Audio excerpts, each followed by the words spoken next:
Welcome back to our channel, ladies and gentlemen.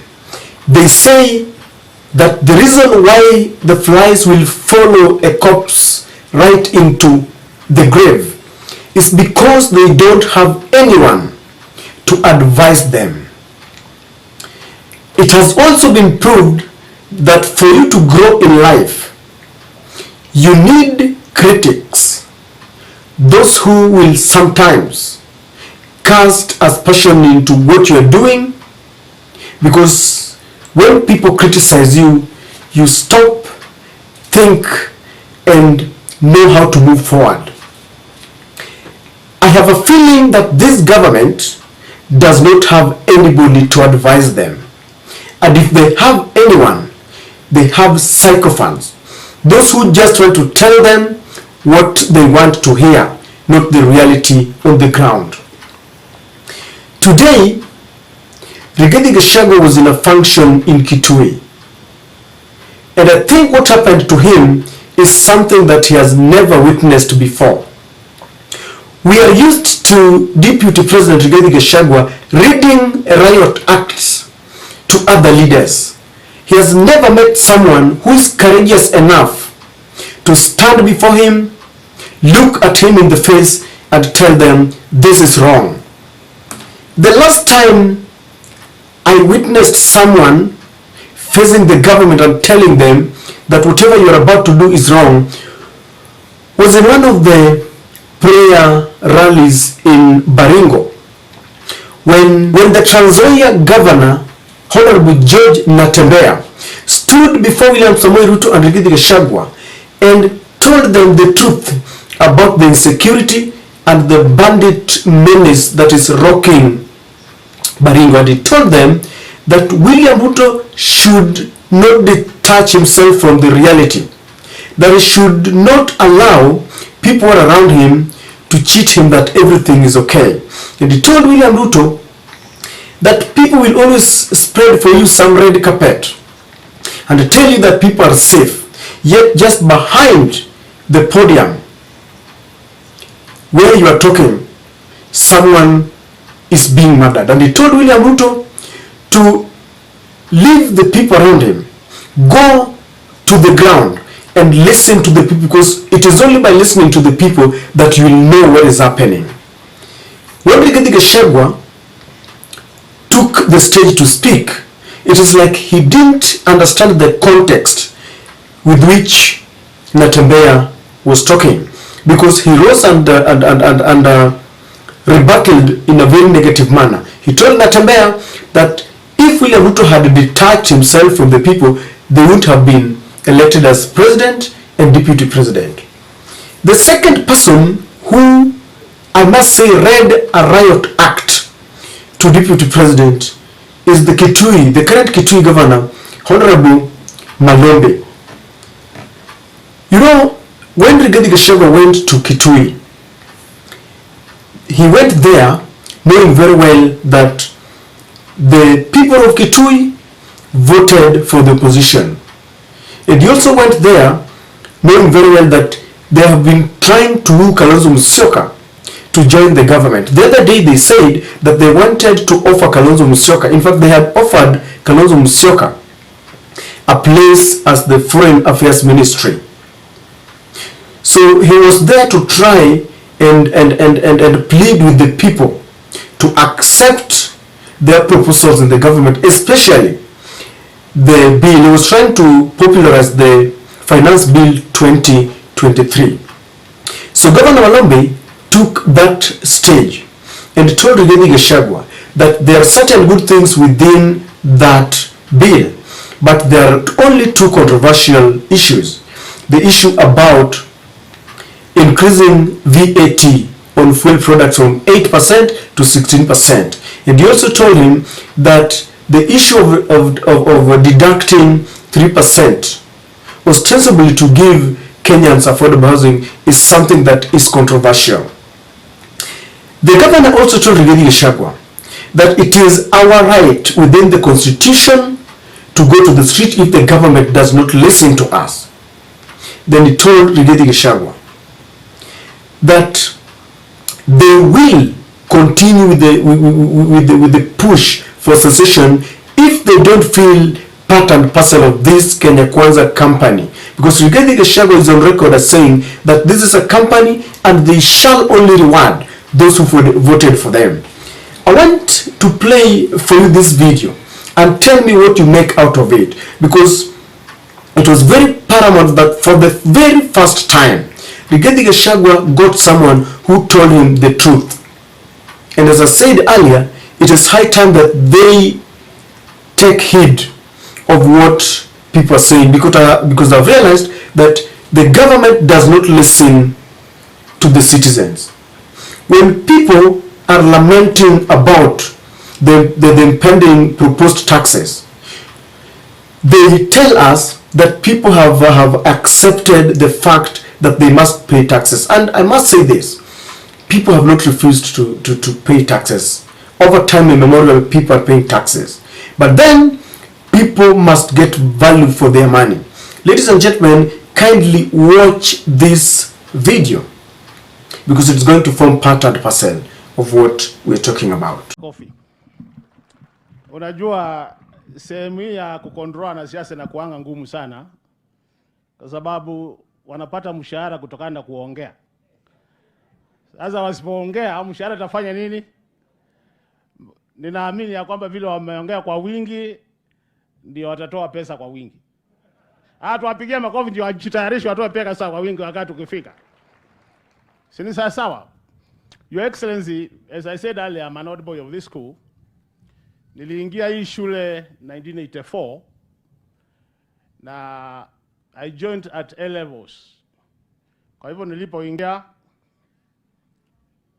nilikuja nikafanya combination inaitwa MG Econ.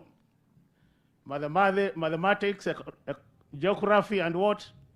And economics. And you know, during our times, Your Excellency, because I know you are also around that time hata ulikuwa shule, wakati wetu economics ilikuwa inaanza kufundishwa A levels only.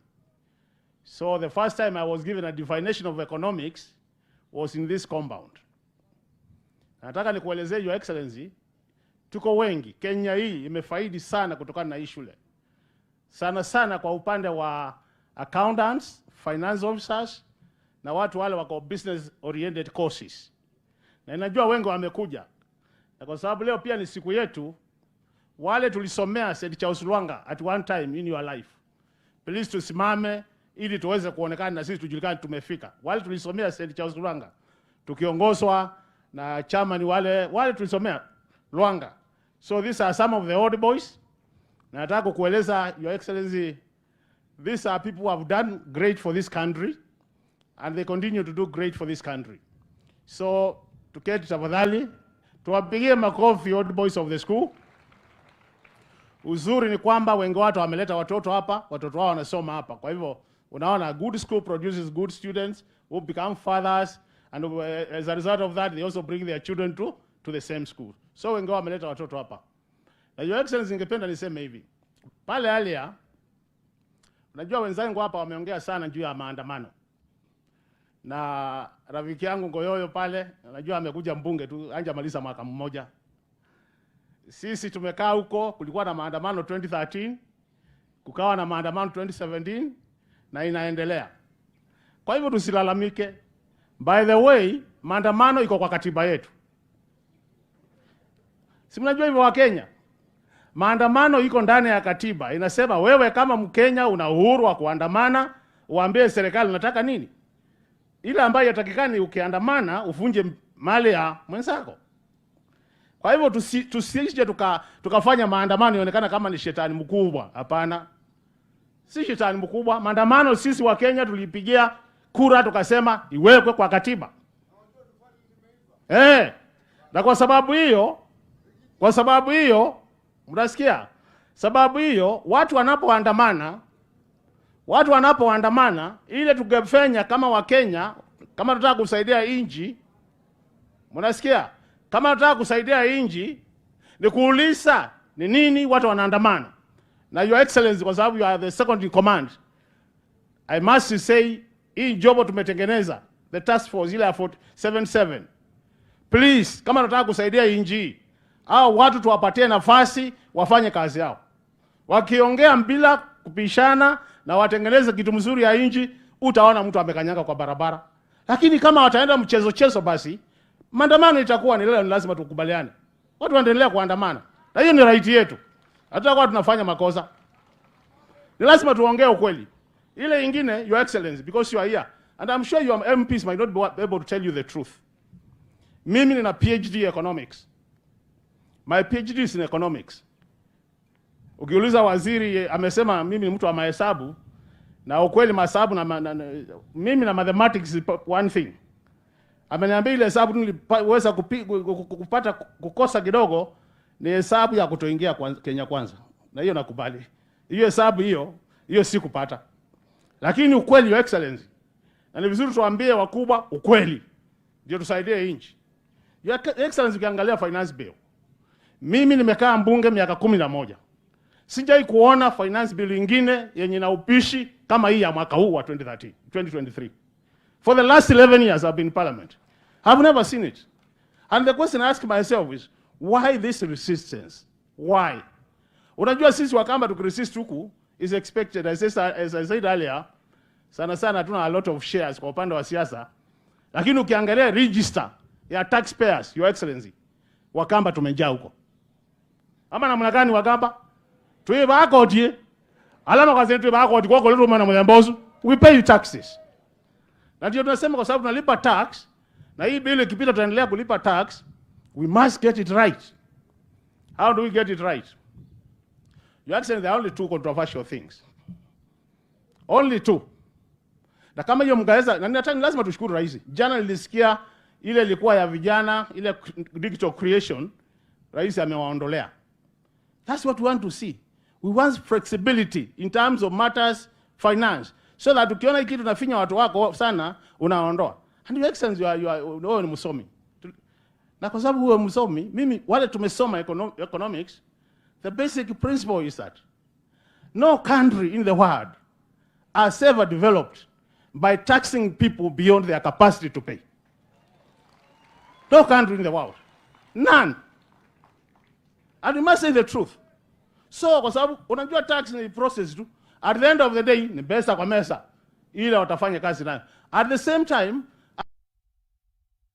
pesa ni ya taxpayer. Sisi tunalipa, tunapea Rigathi na boss wanatumia kulingana na manifesto ya Kenya Kwanza. So the money belongs to the taxpayer. And because that is the case, I want to appeal to you, Madam Deputy President. Ukikutana na rais jioni, muangalie two things. Mambo ya kuongezea VAT from 8 to 16%. I'm now talking as an economist. Sawa, hii mambo ya siasa hii ni kitu nilianza juzi. Sasa hiyo ndio ninakulanga hii naongea juu yake. Mambo ya kuongezea VAT from 8 to 16. Please, let's sober up as Kenyans and look at that proposal. Tuulizane, hii ilikuwa inatupea pesa ngapi kwa mfuko ya serikali? Is there alternative way of raising the same amount? And if you need that alternative way, I'll be there for consultation for the sake of my country. The other thing I need us to talk about, Your Excellency, hii mambo ya nyumba. Hii mambo ya nyumba unasikia mbaya akisema, huyu akipigia hiyo kitu next week, atafutwa na watu wa Kitui huyu. Utamuona tena. Atafutwa. Wacha nikwambie ukweli. Atafutwa. Kwa hivyo ili tuweze ku take care of our leaders, wasiwe na shida. Can we get to a round table, Your Excellency? Tuangalie hii 3% housing levy. Kila Mkenya anataka house. And I really, even me nataka nyumba additional. I have one. I don't mind an additional one. But can we make sure that we get this house in a way that we don't really harm our people? And I want to tell you, Your Excellency, once you get those two right, utasikia hata mbunge, utakisikia maneno. Lakini kama itakaa vile imekaa saa hii, Your Excellency, wengine lazima tutatoa suwari kwa mbunge. Tukisema no. Si lazima tuseme ukweli. Kama itakaa vile imekaa, I don't pretend myself. If it will be like it is, kura ya makaliwa Amulu itakuwa big no. That can be reported in Kenya. For those two, lakini zikitengenezwa, I'll be lying. I have no problem. Na wewe unanijua mimi na kujua tumefanya mengi na wewe. na koti tutaendelea kulipa. Unasikia tuliongea mambo ya cessation, ulisikia last weekend. It's not a secret. Tulikuwa kule kwa Mheshimiwa Kalonzo. Tukasema imefika mahali kama sisi kama Wakenya tutajisikia ni Wakenya, tutakata hii inji mara mbili. Tulisema namna hiyo. Ni lazima tuongee ukweli. Na kwa sababu watu wanaongea hivyo ni kwa sababu ya kwamba wanaona kama wataanza kuwa wanatengwa. Sio because we want it. We gave reasons. We must look at the context. So we want a united country where when we pay our taxes, we get value for taxes. If we would get two people like Natembeya and two people like Governor Malombe, I think the government will come back to track. Because the problem that we have people around the government that will not tell them the truth. And if they're telling the government the truth, then the government has refused to hear what they're saying. If you go to every corner today, Kenyans are protesting. The other day, I saw the civil servant unions taking to the streets to air their grievances, telling this government that we are not ready to be deducted. We don't want the proposals to redact, to add more the VAT on fuel, because if this happens, you all know that the cost of production and transport will increase, and it will be passed and transferred to the consumer. It is high time Kenyans join their leaders. It is high time Kenyans join even the unions. Let them complain, lament, and refuse, because we have not refused to pay taxes. What we have refused is this kind of exploitation where you are being forced to pay 3% like mortgage. The freedom to own houses and property is entrenched in our constitution, but you cannot be forced that if there is a house in Pangani, that is the house that you must take. We cannot be forced to pay more taxes, levy on VAT on fuel products, when all subsidies have been removed. Kenyans must refuse, they must take a stand. And on this, I want to salute Governor Malombe. Keep up, and we need more such leaders who will tell the government the truth. And if they refuse, secession is the way.